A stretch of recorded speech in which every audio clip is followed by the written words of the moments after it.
Honorable PatrickFaber. I hope all is well. Firstly, I want to thank you for your time and consideration in assisting us with our final research paper. We really appreciate it.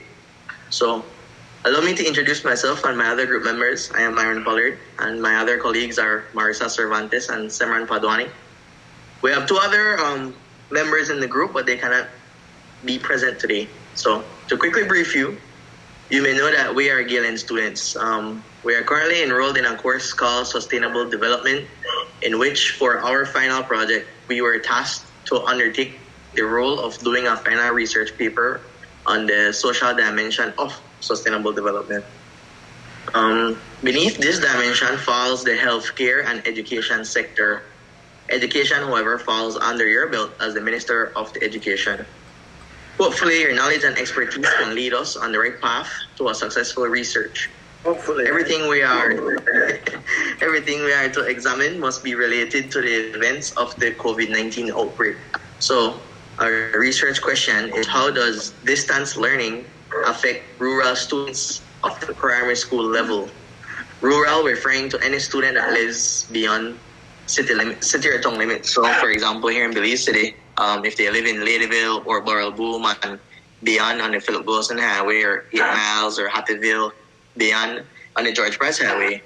So regardless of the school that they attend, we want to know, because of COVID-19 and the implementation of this new learning medium, how does this affect these students?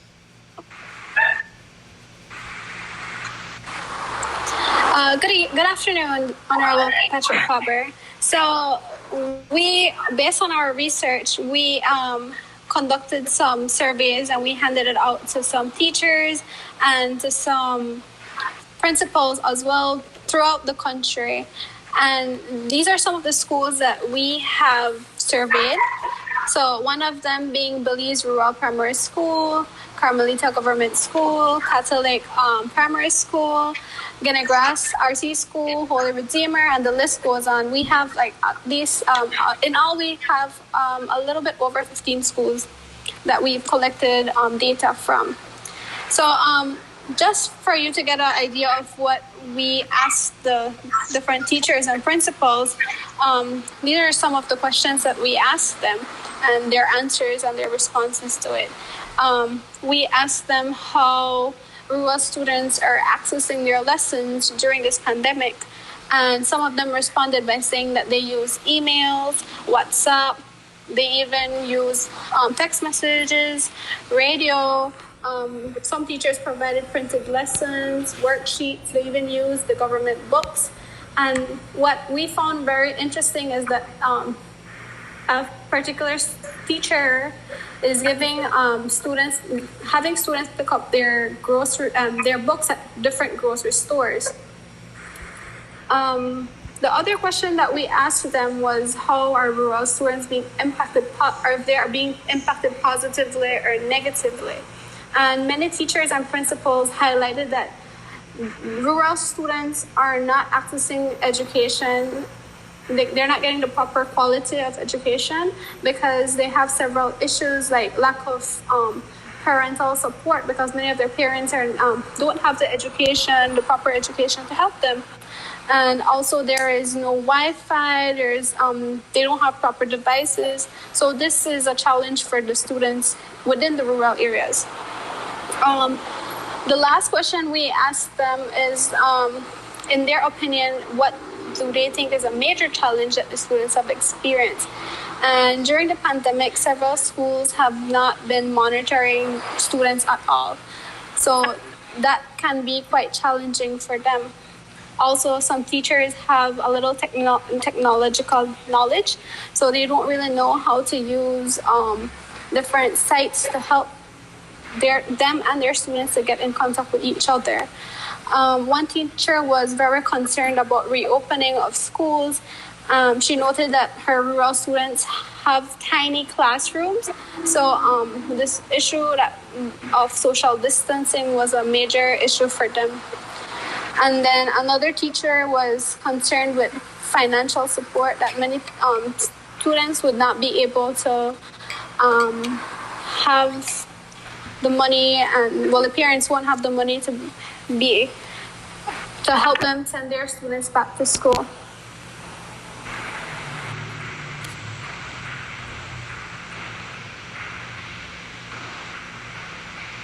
Right. So the gist of it was, we made a survey and we had very interesting questions. We're still in the process of collecting some more responses because we try to really get a different point of views. So it was really given to different schools, urban and rural schools throughout the country. So we're still gathering that information. And like Simran said, in addition to what Simran said, some of the questions being asked, we asked, do you think that students will be prepared to take their PSC examination once classes are resumed? I believe that PSC will now be given to first formers entering high school, and most teachers and principals share the sentiment that no, that they do not believe that students are going to perform successful in these examinations. Interesting to note, one teacher said, you know what, well, this entire transition from classroom to online has taught me many good things. I take it in a very positive approach, and I welcome advancement in technology, especially in education. And I fully agree with her.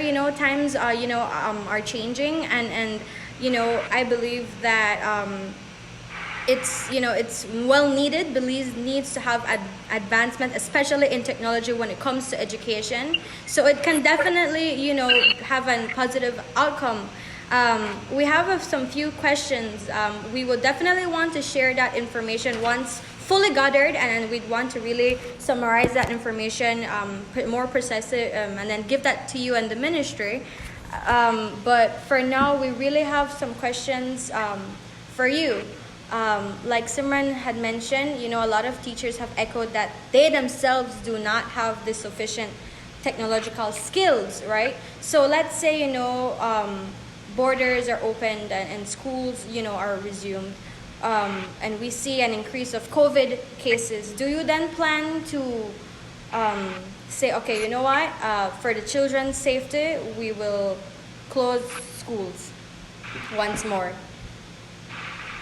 Well, before I answer that specifically, let me thank all of you for offering me the opportunity to partake in your research activity. And my pledge is to try to be as helpful as I can, of course. I'm also Minister of Youth, as you may know, and so engaging with our young people is always something that I find to be important. So I don't often get the opportunity to do it. And as I told Marissa, I absolutely hate filling out surveys. So the interview in this format is much appreciated.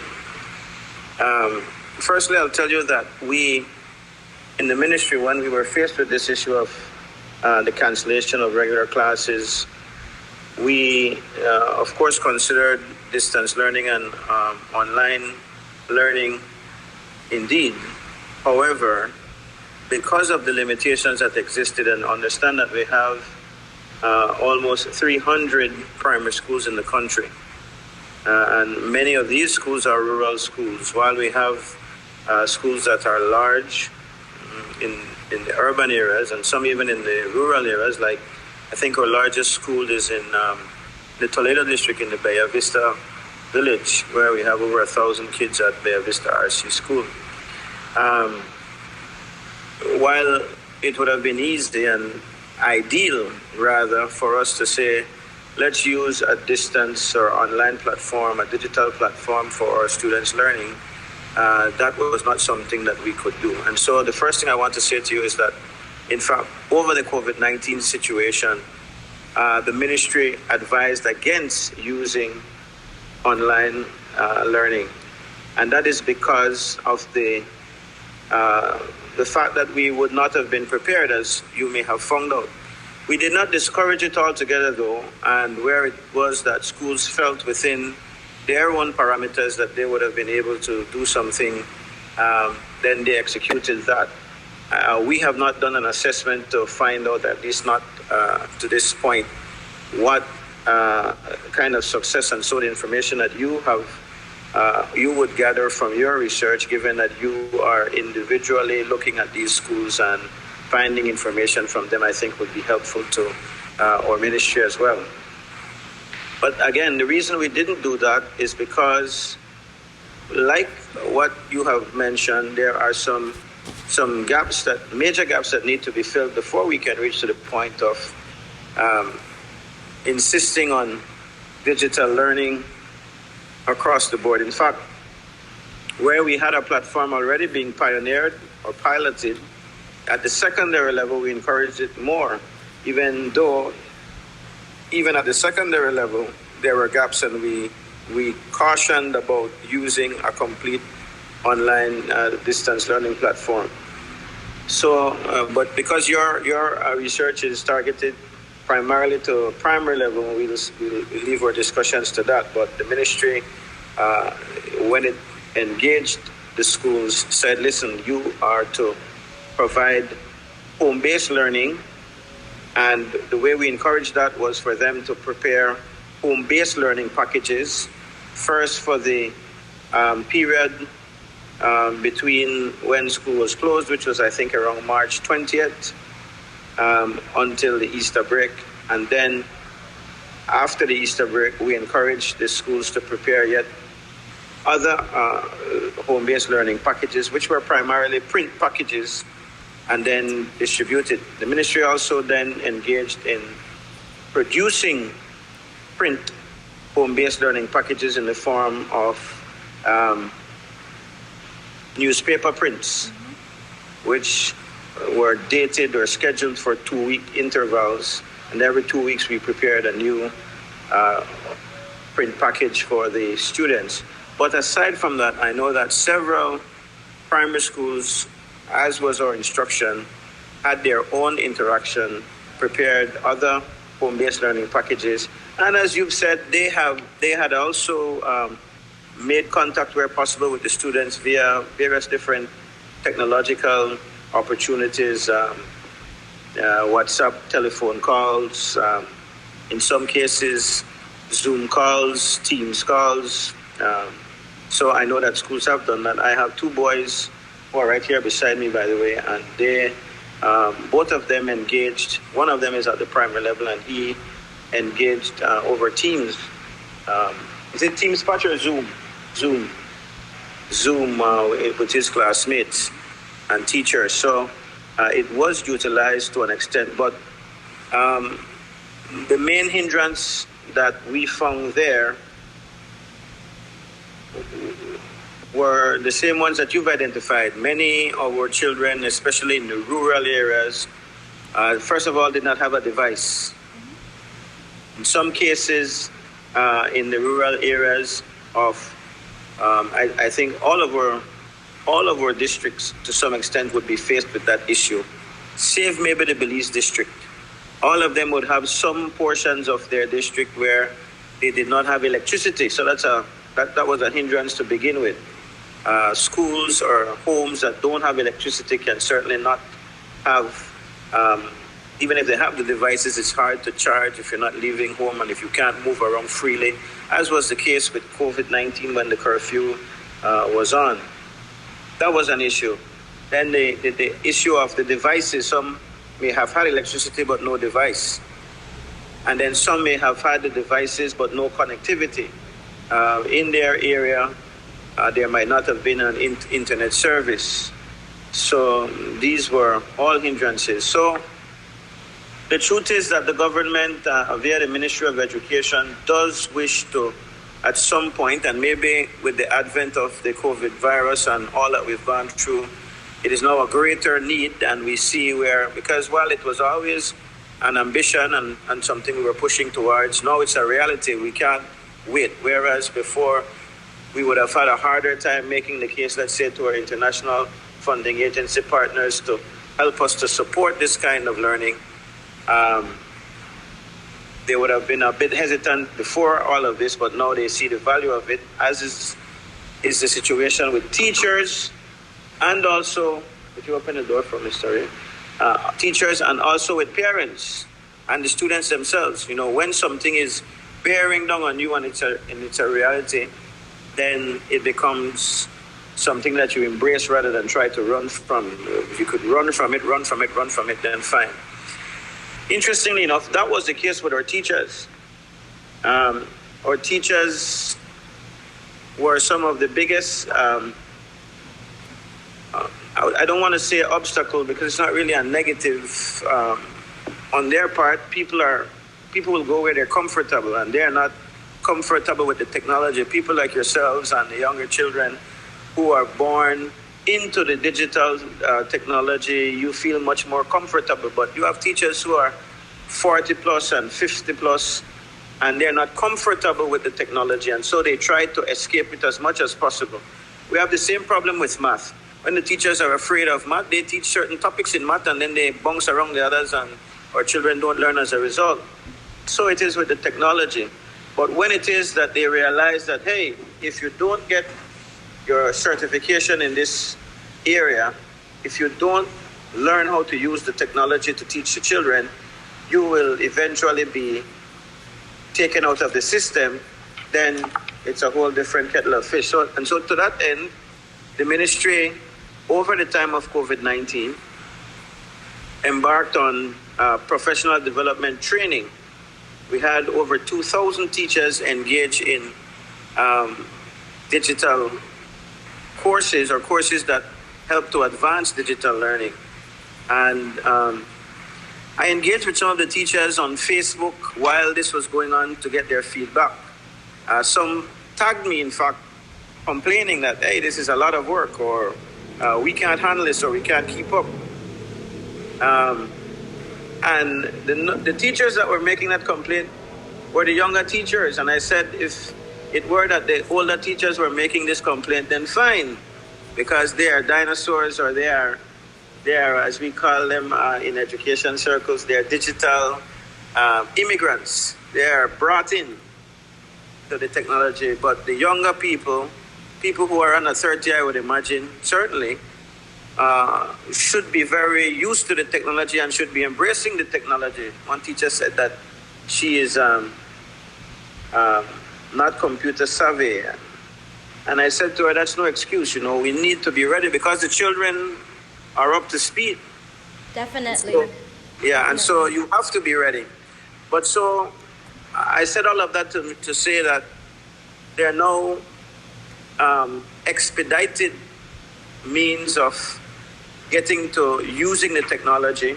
We are embracing offers from our international financiers, donor agencies, and so on, who are now looking at helping us to be able to equip all students with the kind of digital technology that is needed. But to answer your question specifically, Marissa, if there were to be another bout of COVID-19 right now, I think while our teachers may, in terms of their capacity, be able to better take on digital learning, there's still many, many obstacles that remain that will not be fixed overnight either, even though there's a heightened sense of awareness of what needs to happen with it. And it's not to say that we're not embracing it all the way, but it will take some time and it will take some readiness. One of the things the ministry is also doing is, over the time, we engaged BTL or Digi, as they are now called, to speak about how they can help. We realized that one of the main issues was connectivity and how to get access to those sites where you don't have data. And BTL was very, very willing, and in fact, we discussed the possibilities then of creating certain sites that we would use in times of these emergencies. The Ministry of Education's website, but other learning sites that would be linked to our site that could be what they are calling whitelisted. What whitelisting is, it's a kind of toll-free access to learning websites. So that once you have a phone signal and you have a smartphone, which people will argue may still not be something readily accessible to everybody, but certainly far more accessible than a laptop or a tablet in some of the remote areas of our country. But everybody has a cell phone, practically. And if you have a digital, a phone signal, then you will be able to use the browser and that phone to tap into free without paying for data or without having Wi-Fi or anything else to those sites so you can get the information. This already exists in other countries, and so we discussed this possibility with BTL, and that seems to be something that we can get done and get running. So that something like that, I think, may help us if there is a new bout of COVID before this year ends, and certainly during the time of this school term that is upcoming August to December of 2020. Definitely. If I'm running away in a direction that you don't want me to go, so I'll stop there. No, actually, you just answered my second question that as a follow-up. No, I definitely commend the MOE for actually having these digital courses for teachers, because it is important that the education in Belize progresses. Of course, teachers are we learn in a traditional way, but it is also important to keep up with the youth in Belize. And I think it's very important to want to embrace and encourage teachers and parents to really start, getting themselves comfortable with technology. And one great way, that I think is definitely through the courses provided to the teachers, because I constantly, like our survey, I constantly hear teachers saying, oh, you know what, I don't know how I will do this semester because I'm not really sure how to really conduct an online class and so forth. So you constantly hear these comments. So definitely that is needed. So I'm happy to hear that the ministry is doing that for in that regard. Also, I'm also happy to hear that Digi is open in providing these students, specifically these rural students that really need, these proper devices and internet connectivity the most, because then, later on there's going to be an inequality with the rural students and urban students, given, of course, you take things into consideration like the poverty rates, and of course, as you may know, a lot of parents recently lost their jobs. So you have that lack of finance, and I guess overall the literacy rate. Another, now I want to kind of divert. I want to speak about health a bit, if you allow me. Like Simran recently shared that, a teacher said, you know what, here in the rural areas, our rural classrooms are relatively small. So I'm not sure how I'm going to practice social distancing. And I guess the entire sentiment is that parents are scared to send their children to school because of COVID, and people are complaining that it's resuming classes will kind of really have a negative impact in terms of the students' health. Right now, you have a lot of social pressures, and kids are really being pressured in regards of their mental health, their social health, and overall, their overall psyche. So how do you plan to cope with COVID-19 and I guess what are the safe practices in regards to health in the classrooms, and also how do you plan to assist students in terms of their overall psyche? Well, thanks for that question again. One of the other areas, or the only other area that we've embarked on in terms of the CPDs, the professional development courses for our teachers, other than helping them to better understand digital platforms and create learning opportunities via technology, is the psychosocial support. So we did offer to a number of teachers as well CPDs in that area, and so our teachers ought to be better prepared once they get back into the classroom to help the students who have been affected by the whole COVID-19 situation. That's one way. As we speak right now, we're concluding today, I think, classes with our fourth formers as they get ready to take their CSEC examinations. We made sure that when we reopened classes for them, that the school counselors were present so that they can, there's a lot going on. It's graduation time.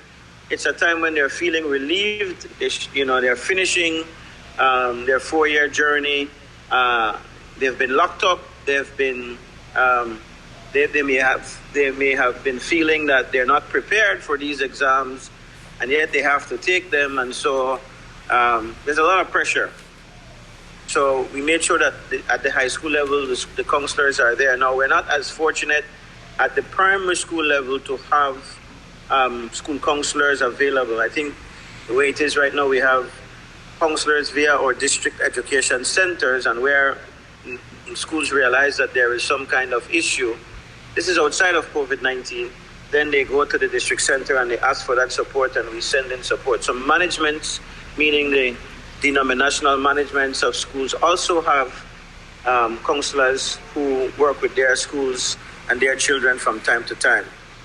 I suspect, as is always the case, the best mechanism that we have, the best way to deploy such assistance for our students is to incorporate it in the training of teachers, since we're not able to put a school counselor in every class or every school.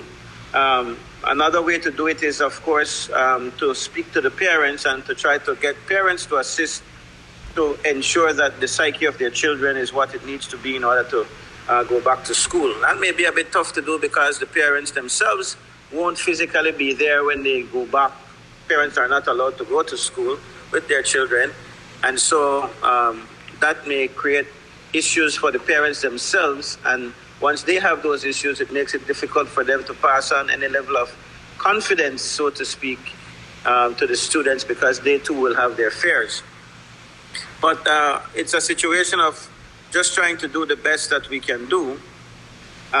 We have put in place protocols overall for the safety of children and the teachers and the wider school community. But much of what needs to be done, still needs to be done, and can only be determined and executed on a school-by-school basis. So when we look at rural schools, for instance, you might look at the size of a rural classroom and say, well, this is a small class compared to an urban school setting where we have good, stronger cement buildings, much more space. But rural schools also have a smaller amount of students. But it doesn't matter what number of students. The decision about how we are going to set up physically for the safety of children in schools is to be determined based on what is on the ground. So let's say we have a school, and we do have schools with 30 and 40 children, whole schools in the rural areas. And maybe they only have 2 or 3 classrooms. In the rural area, they might decide they're going to have an outdoor class. Maybe the school, with the help of the parents, can build a thatch roof kind of setup, and during the days, children are out in the open space. This is much more doable in the rural areas than it is in urban areas, maybe under a nice big tree or something like that, just for the temporary timing. And then where you have larger schools, because you do have large schools in rural areas as well, and you have, let's say, 40 children to a classroom, and clearly no matter how you spread out the furniture in that classroom, you won't be able to achieve 6 feet, much less 3 feet. Then that is where there are different suggestions as to what can be done. And it's the same for urban schools. So let's say the whole school from infant 1 to standard 6 has an overcrowded situation for every class level. Then they may want to make a decision for that school on the whole level to say, well, we have 1,000 children in this school, and this is actually a reality. I was telling you about Bea Vista Arski. They have 1,000 children, and that's a rural school. So the overcrowding situation is from infant 1 to standard 6. So we might want to say then that we will split the way we have school, so that maybe some children will go Monday, Wednesday, and Friday this week. When that they go Monday, Wednesday, Friday, the other half of the kids go Tuesday and Thursday. And then the following week, they split. They shift. So who had gone the previous week, Monday, Wednesday, Friday, in the following week would go Tuesday and Thursday, so that we would see less time overall, but we would also look at a reduced curriculum. So whereas now the kids take 8 and 9 and 10 subjects, there would be, if this kind of situation arises again, a more tighter curriculum, core curriculum, maybe math, science, social studies. So they won't be given all of these subject areas. The basics they have to cover: English language, math, science, social studies, let's say. There might also be a situation where it might work to the advantage of having some classes meet in the morning, some classes meet in the afternoon. Or some classes come one week and some classes come the next week. And while a group doesn't come to school, we take advantage where possible of the technology. We take advantage of the printed home-based materials as well. So we assign work. So it's not like they're going to be home doing nothing, but they just won't physically come to school. In terms of the technology, what I have heard being suggested, this comes primarily at the secondary level, though, where they're more equipped to deal with online learning. They're saying, well, everybody can't fit in the classroom, but what about having only half of the class come to school? And we do classes on a digital platform. So everybody is receiving instruction from the teacher at the same time. But half of them are at home and half of them are in the classroom with observing proper social distancing. And then if you want to give everybody a chance to come physically to school, then 1 week, one class does in class, and the next week that group does at home, and then we rotate like that. So there are multiple possibilities, combinations that can happen. And there is no blanket or one-size-fits-all approach that the ministry is prescribing. The ministry is simply saying there are some basic protocols you have to observe. The kids have to be seated, let's say 6 feet apart. The desks have to be situated like that. If it is the overall policy of the government via the Ministry of Health is saying they have to wear a mask, then they have to wear a mask. So these are the things that we're more insistent on. But the ultimate final decisions as to how we can ensure that our children are healthy and safe in their own individual school environment will be left to the local authorities, administrators to decide. There's something else that I was going to say just now and it slipped me. But that's the gist of how we're proposing to do things. And of course, if it gets worse, then we may well have to close schools again. We're looking at the fact that, in fact, right now we are in cabinet yesterday. We discussed whether or not the August deadline for opening schools or the August date set for opening schools is adequate, given that the airport is going to open on the 15th. There's some of my colleagues in the cabinet who are saying that, well, maybe we should wait, open school in September indeed, and see what the effect of opening the airport is going to bring. We're seeing where in other countries where the airport is open, we get a heightened number of cases of COVID. And in fact, we don't really have to wait to see that happen. We know that even with the our decisions locally to open for repatriation flights and the cruise ship, people to come home, we have seen cases come like that. And where we allow, or we don't really allow, but the people who jump the borders, we see cases, all the last, 6 or 7 cases come as a result of not what we're doing here in Belize among our own people, but because of letting others in, whether we let them in or they come in on their own. That's how it is. So the minute we open that airport, we can expect other activities, but other cases, but there are those who believe that that is the situation and that we need to watch. But we will monitor the situation, and if we have to close school again, then we close again. And I think we're a bit wiser, a little bit more knowledgeable now about how we can execute what we need to execute.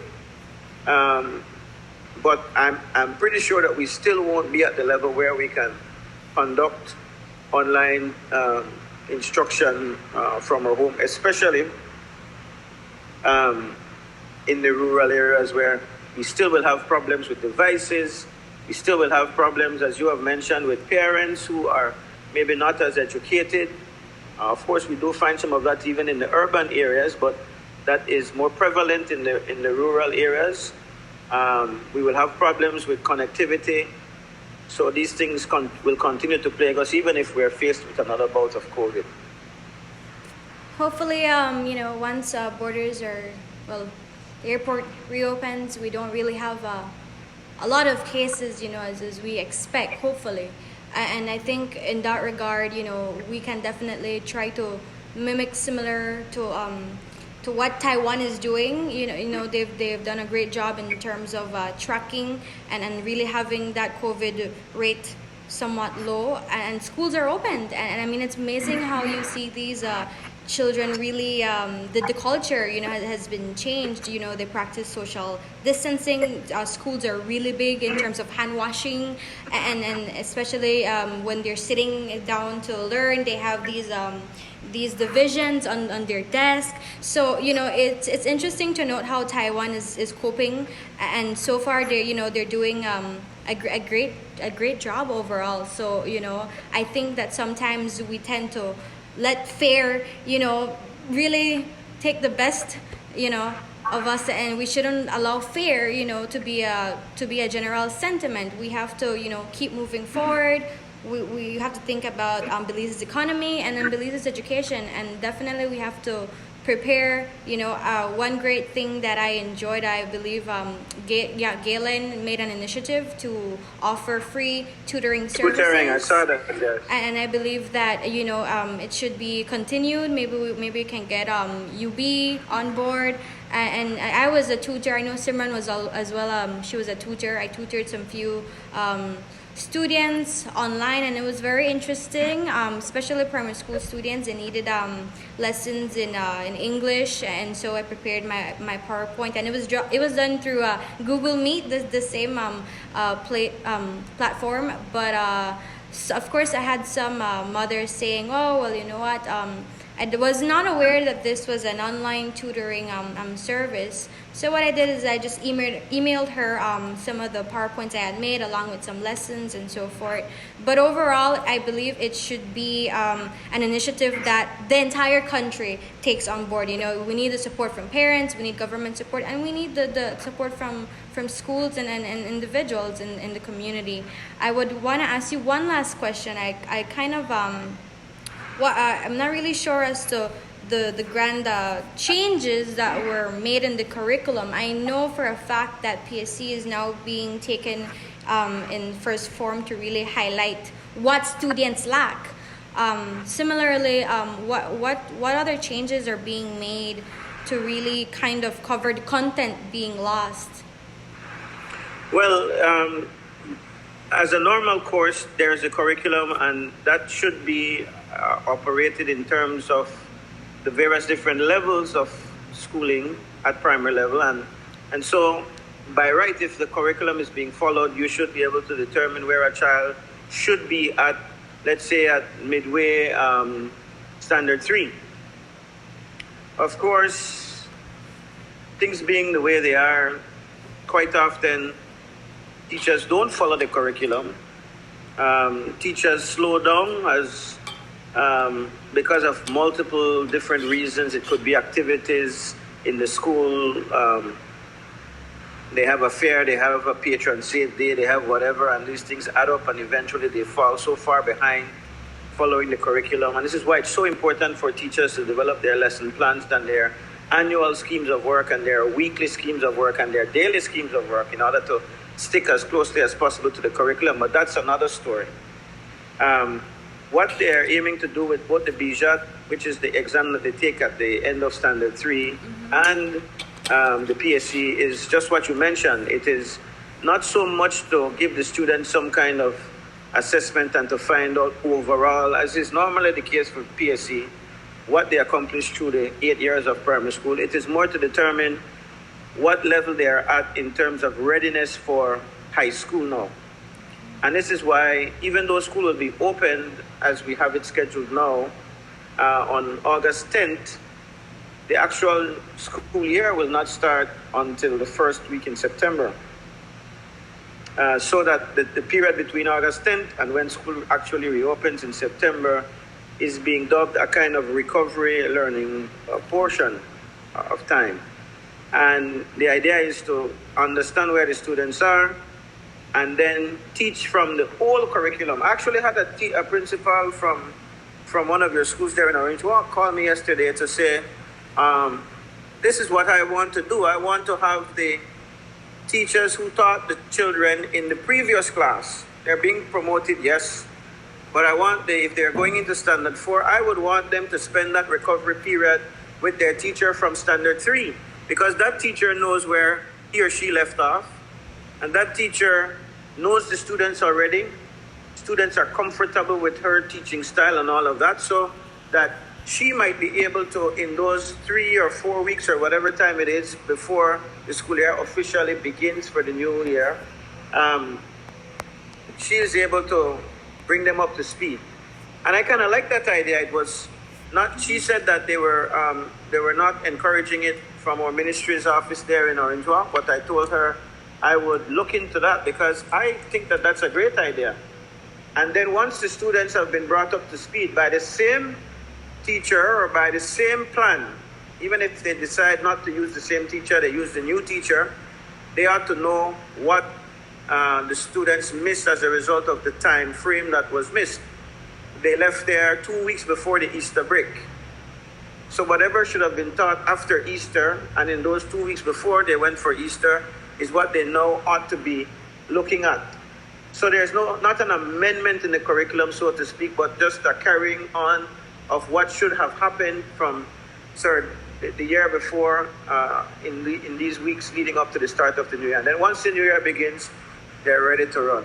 It might even be wise in some cases, even when they start the new year, a new class, that sometime, and this is normal, when you get into a new class, especially after you've been out the entire summer. For children, it's sometimes 2 months, 2.5 months out, and they don't really have a summer program in primary school all the time. So a teacher who is at that new class level will always find it smart to use a week or two to recap what the students should know. So if they're serious, they can spend at least 4 to 6 weeks recovering or trying to capture what should have been mastered in the last class before they progress with a very strong beginning into a new school year. So that's in a nutshell what the plan is. Definitely. I'm so glad to hear, all these great initiatives coming from you. COVID-19 has taught me personally, a lot of things about my own self, and better ways in how to adjust, especially, in business and in education as well. I know Galen is going to go fully online next semester for all its students. They've been doing a great job so far. I know UB as well is planning to do the same, and I know several students in high schools, they share online platforms to get their work done and so forth. So overall, in terms of education, it has taught us many great things, especially with technology, but I am happy to understand that teachers are getting that training, that support, and there's a consideration, especially for the rural students in Belize. I definitely saw, if you go fully online, there's definitely going to be, an equal access to education, and that already plagues the education system itself. So thank you for answering my questions, and by the way, just something for tertiary level students in the rural areas, and I'm sure it can be beneficial to your classmates at Galen too. When we met with the Digi folks, we also discussed, and this came at the prompting of a meeting that I had with the UB president and chairperson of the board. They found that some of their students in the remote rural areas they had a device, but they couldn't connect.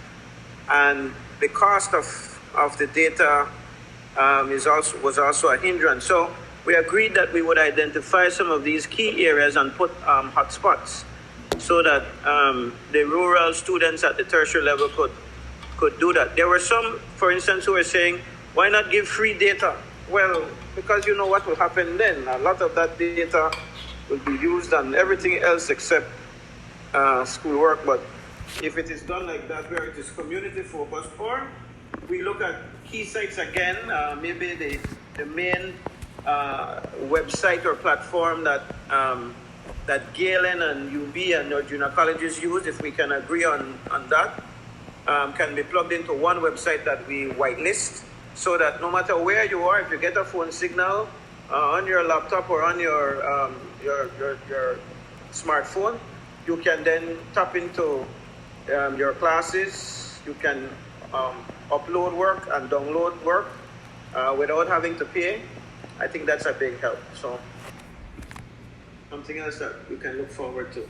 We'll have to identify the key areas that are, and maybe that's something that UB did it. They did a survey, and so maybe we need Galen and other junior colleges, other tertiary level institutions to run a similar kind of check to see where it would be most needed, what corners of the country that would be most needed for us to be able to tell them, so that we could set up those sites. Yeah, I believe I had a friend of mine, he commented saying that he spends almost, over $400 a month just on data, to access his classes, and that in his area, which I believe is Isabella Bank, there's no form of what we call the fiber optic, I believe that's what you call it, or cable internet, no? So that definitely is something to consider, and definitely having a hotspot will definitely assist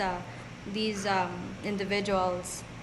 See, like Isabella is close to Bermuda and Landing, Flowers Bank, Scotland, Half Moon. So if we identify even one of the villages, a central village, where we can have a hotspot, people find it difficult to be all the way in Belize City.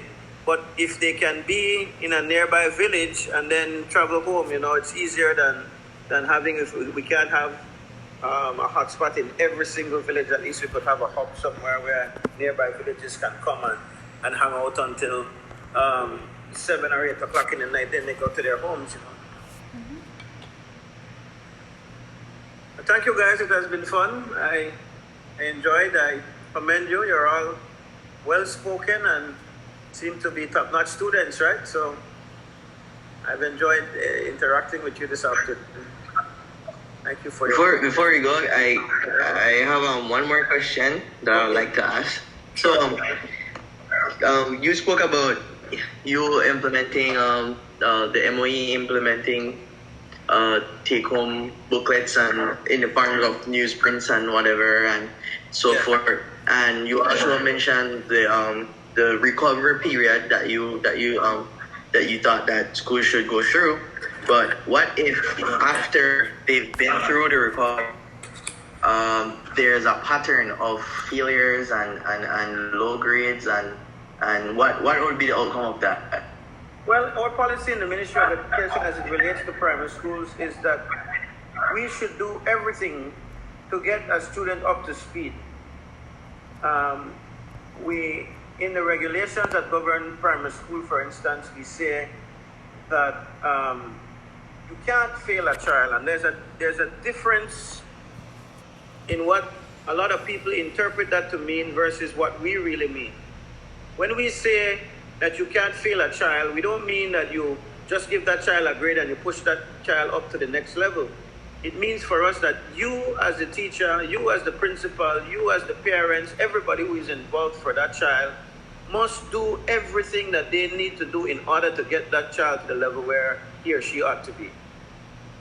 That's really what we promote. And so the reason why we are having the recovery period is so that we can assess. But it is not only assessing, it is also coming up with interventions, implementing those interventions, reassessing again, and then going back to the drawing board every time, for as long as it takes.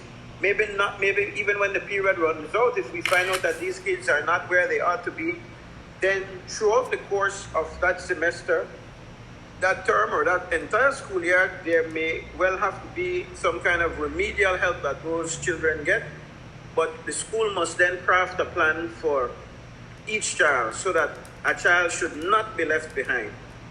But they often misinterpret that, and they say, oh, the minister say, well, they call it social promotion, that a child who is whatever age has to go up to the next class level. It's not that, they misinterpret. And what we're really saying is that every child can learn, and we must make sure that we support every child by doing everything possible to help them to get to that different level. Okay? All right. That's perfect. Well, I guess this concludes the question that we have for today. And I want to thank you again for giving us an opportunity to interview you and to get your feedback and thoughts about, everything that's going on. And we really appreciate it, and we hope that we can create a good research based on what you said to us today. I also want to thank you again and